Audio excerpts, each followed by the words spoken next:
Hola a todos, hoy voy a preparar unos riquísimos fosquitos sin gluten, unos dulces que muchos recordamos de nuestra infancia. Se trata de porciones de brazo o pionono sin gluten, rellenas de crema de leche y cubiertas de chocolate. Esta versión sin gluten, además de no tener nada que envidiarle a la original, es increíblemente esponjosa. Y si no, mira, aunque recién hechos están muy ricos, te recomiendo prepararlos el día antes, ya que el bizcocho y el relleno se asientan y la textura es mejor. Te animo en este momento a que te suscribas a mi canal y que actives las notificaciones. Y vamos a ver ya cómo preparar estos fosquitos sin gluten. Comenzamos preparando el bizcocho, y para ello debes separar las claras de las yemas de los huevos.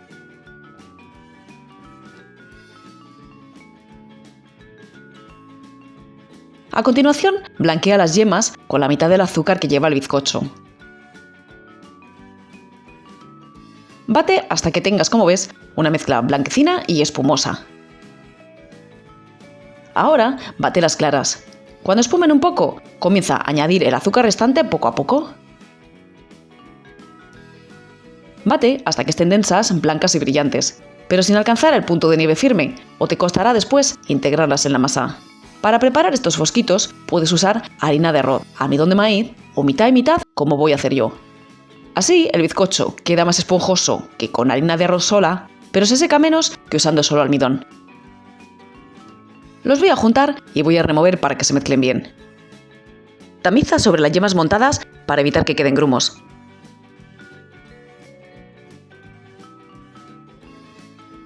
Y remueve para que se integre todo bien.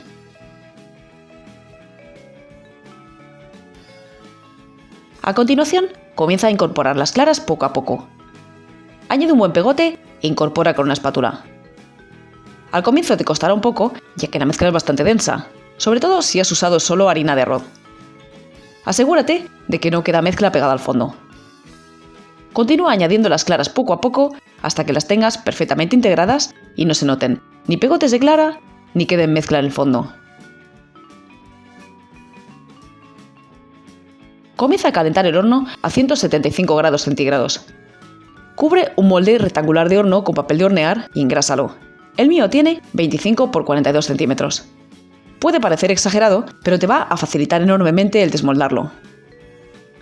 Vierte la masa en el molde y reparte con ayuda de una espátula, procurando que quede del mismo grosor en toda su superficie.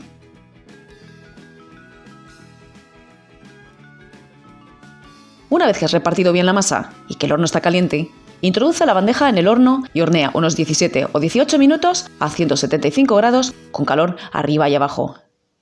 Transcurrido ese tiempo, saca la bandeja del horno. La masa debe tener un ligero color dorado. No dejes el bizcocho más tiempo o quedará más seco y se romperá al enrollarlo.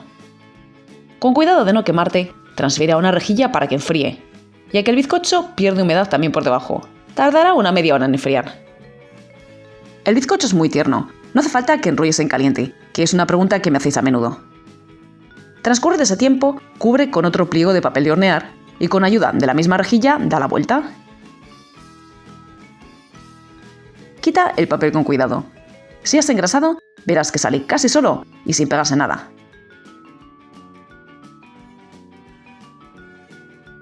Da la vuelta de nuevo y no tires ese pliego de papel de hornear, ya que lo usarás después. Monta la nata. Bate a potencia media y ve añadiendo el azúcar. Si la marca de chocolate que usas no es muy dulce, puedes aumentar la cantidad de azúcar que doy. Mi chocolate es muy dulce, así que no añado demasiada. Añade también el azúcar vainillado o la esencia de vainilla. Emplea la cantidad que indique el envase para 300 ml de nata. Bate hasta que esté muy firme y casi empiece a mantecar.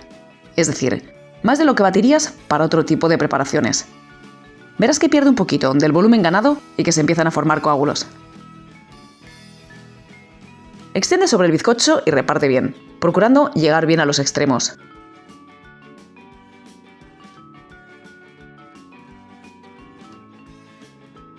Ahora llega el momento de enrollar.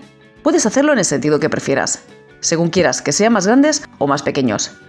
Yo voy a enrollar por el lado corto para que salgan más grandes. Como ves, el bizcocho es súper tierno. Ve enrollando bien firme para que no quede aire dentro. Hazlo con delicadeza, pero firmemente.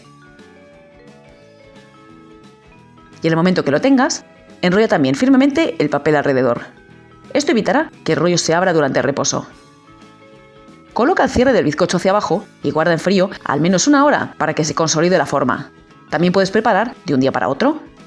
Cuando el bizcocho haya reposado, quita el papel y comprueba que el bizcocho no se desenrolla. Si esto sucediese, deja reposar un poco más. Comienza a derretir el chocolate. Yo suelo ponerlo troceado en un recipiente metálico y este a su vez en un recipiente con agua hirviendo. De esta forma, el chocolate no se quema y se mantiene caliente hasta el final. Es posible que necesites añadir un poco de aceite o mantequilla para hacerlo más fluido. No doy cantidades exactas, ya que depende de la marca y de si empleas chocolate negro o con leche. Yo te recomiendo fundirlo y ver la consistencia. Si es necesario, añádelo después. Ojo, si usas mantequilla, esta debe estar tibia. No la añadas fría o el chocolate solidificará y no conseguirás fundirlo otra vez. Y también te digo, cuanto más líquido, más cunde el chocolate y más lisa queda la superficie. Pero también más fino queda el recubrimiento, ya que el chocolate se escurre. Yo personalmente lo dejo algo más espeso para que el recubrimiento quede más gordito, aunque quede algo más feo. Corta el bizcocho en porciones. Haz marcas primero si quieres que te queden todas iguales. Yo voy a hacer 8. Emplea preferiblemente un cuchillo de sierra y límpialo entre corte y corte si es necesario. Cubre una tabla con el papel de hornear que habías usado antes, ya que irás colocando los fosquitos sobre ella. Para bañar con chocolate, hay quien pone los fosquitos en una rejilla con una bandeja debajo y vierte el chocolate por encima. Pero para hacer los fosquitos en casa, me parece que es complicarse demasiado. Además, dependiendo de la marca de chocolate, no es tan fácil recuperar lo que cae en la bandeja, porque a veces no se deja fundir de nuevo. A mí me parece más sencillo sumergir cada bollito en el chocolate. Lleva cuidado, eso sí, al volverlos para que no se desenrollen.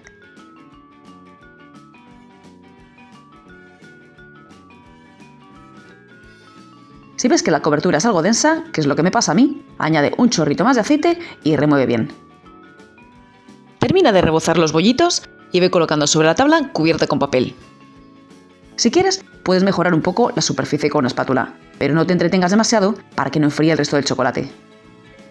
Y cuando los tengas todos listos, lleva al frío hasta que el chocolate solidifique. Y transcurridas un par de horas, pues ya están listos para consumir. ¡Fíjate qué maravilla!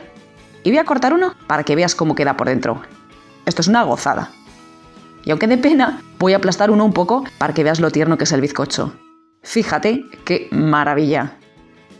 Tal como te comentaba, el bizcocho está mejor si reposa de un día para otro, ya sea antes o después de poner la cobertura de chocolate. Y mantén, por supuesto, refrigerados hasta el momento de consumirlos y de disfrutarlos. Y nada más por hoy. Yo voy a comerme este que ya he abierto y espero que os animéis todos a preparar unos iguales en casa. Un saludo a todos.